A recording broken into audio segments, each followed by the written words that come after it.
Let me say something that's going to annoy a lot of traders. Most of you are not losing because your strategy sucks. You're losing because your strategy makes you trade way too much on days where the market has no reason to reward you. And nobody ever teaches you the most important skill in trading, how to decide when not to trade. So in this video, I'm going to give you guys a detailed explanation of how I decide if I trade in a given week, how I use macro headlines and economic data to my advantage, how this affects my swing trades and my options positionings, and why trading less is the reason that I am more consistent. So if trading has ever felt random to you, this video will be worth the click. So before I hop into a chart example and hopping over to Forex Factory, why does trading feel random? Trading feels random when you treat every day like it deserves to give you money. Most traders wake up and ask the question, what can I trade today? And that is the wrong question. The right question is today even worth trading at all? The markets are not built to give clean opportunities every single day. Some days are just for big movements, some days are for digestion, and some days are just for noise. So if you don't adjust your behavior to that, you're going to end up forcing a lot of trades, and then those forced trades will always feel random, and you'll never get a good understanding of how the market actually functions. So the perfect example of this would be the strategy that I've built around one idea. I don't trade charts in isolation, and you guys know this. For anyone who's watched my past videos, I solely use macro headlines, economic data, and only then will I even look at the chart to show me that the price action is confirming what my macro bias is already telling me. By doing it in that order, the chart is the last thing that is giving me permission to trade, not the first. If your first instinct every morning is to load up the charts, you're already trading wrong. The first thing I look at every week is very simple. What is happening in the world?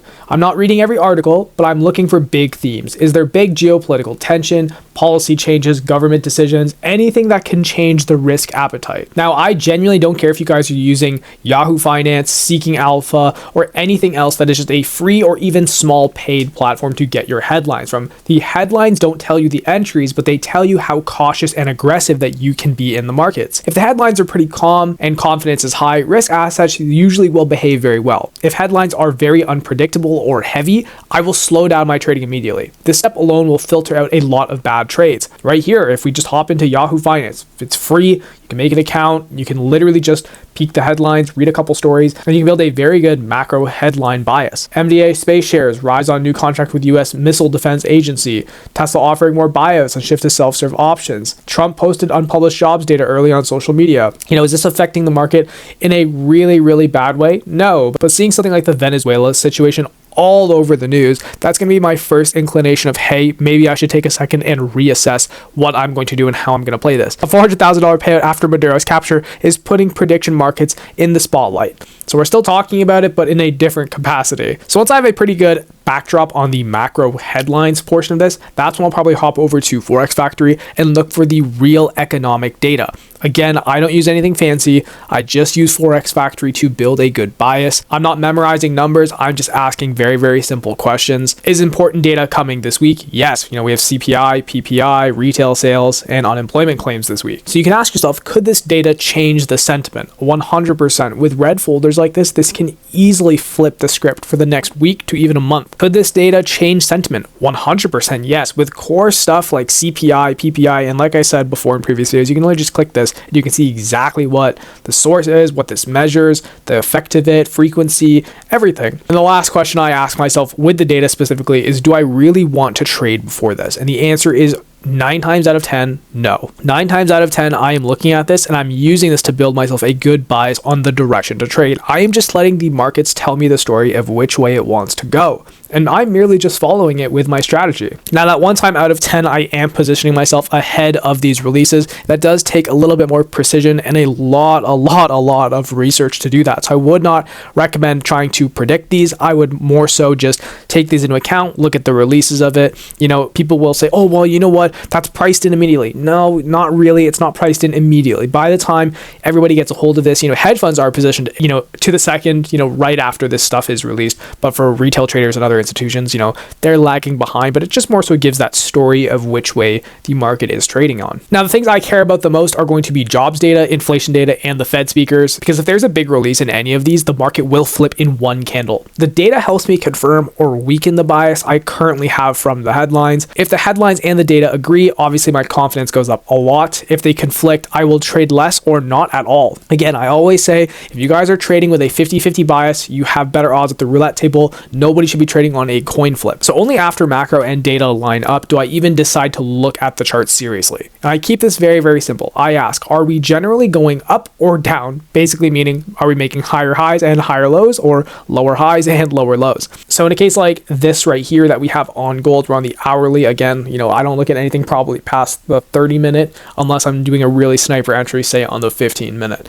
I haven't made a trade breakdown on this yet, but in this specific situation, I'm really just asking myself if price structure agrees with my bias. I'm not trying to predict reversals. That is not ever what I'm trying to do. Why would I predict the market if I can let the market tell me which way it wants to go? And in this case right here, you can see how we were very bearish. And then after having some good market structure showing me that we could go bullish, as you can see right here, we had a great area of interest showing some internal structure breaks to the upside. Beautiful break and retest of this area of the 50%. We continue to the upside. Now, obviously, I explained before that I didn't like where the SL placement would have been on this trade. So I did wait for an extra confirmation and took a little bit of a cheeky entry all the way back to my original take profit, which was these Asia highs right here and this unmitigated high as well. After such a harsh fall off like this, I am looking for more gold longs, especially with the current macro headline outlook and the data that was presented to me.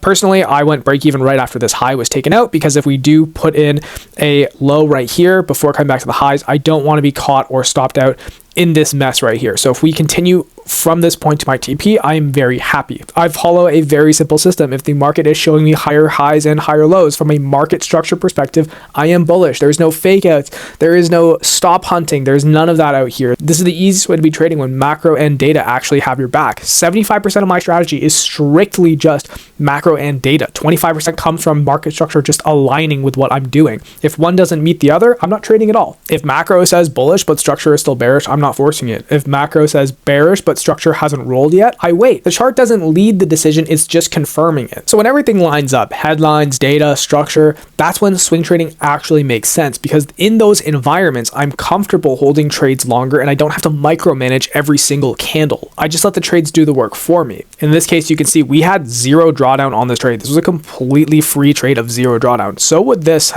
have been as well if we took that entry right there. You would not have seen any drawdown on that trade. And that is the power of having such a strong bias from data and macro, because you're just following the way the market is telling you to trade. In a case like this, actually, which would be the perfect example, was this trade that we took in late November. This trade went on for a month. I held this trade in its entirety, even though it came back close to my entry price every single time. I still had the confidence to hold this trade. Why? Because the macro and data told me that I could continue to hold this trade. But if my macro is mixed or unclear, I'm reducing my size or I'm skipping swing trades entirely. Most traders lose because they swing trade in environments that don't support holding trades at all in the first place. As you guys know, I am a big options trader, mostly just from selling options, not actually trading them. This is the very consistent way of doing it, as I've said in many videos. And, this is when options become my safety net, because when direction isn't clear, I don't guess, I just sell the time on it. Instead of needing price to move, I let probability and time decay work. Again, when conditions are calm or bullish, I'm selling cash secured puts below my current price on stocks that I'm happy owning. And if nothing happens, I'm just keeping the premium like I've always said. If the price is dropping, I'm collecting the stock at a huge discount and I'm selling covered calls later for even more cash. Again, quickly for options, when conditions are uncertain or bearish, I'm not going in as heavy with as many contracts, or I'm going further away from price, or I'm just doing nothing. Options let me stay involved without forcing direction. And the hardest part for most traders in all of this is just knowing when to do nothing. You have to understand that some weeks headlines are going to be very messy, data is going to be stacked, and the structure will be very choppy.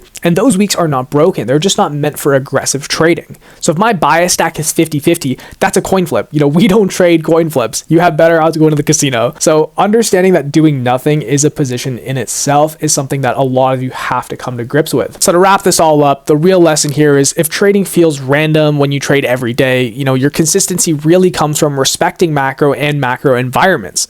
You have to wait for your confirmations and choose when to participate in the markets.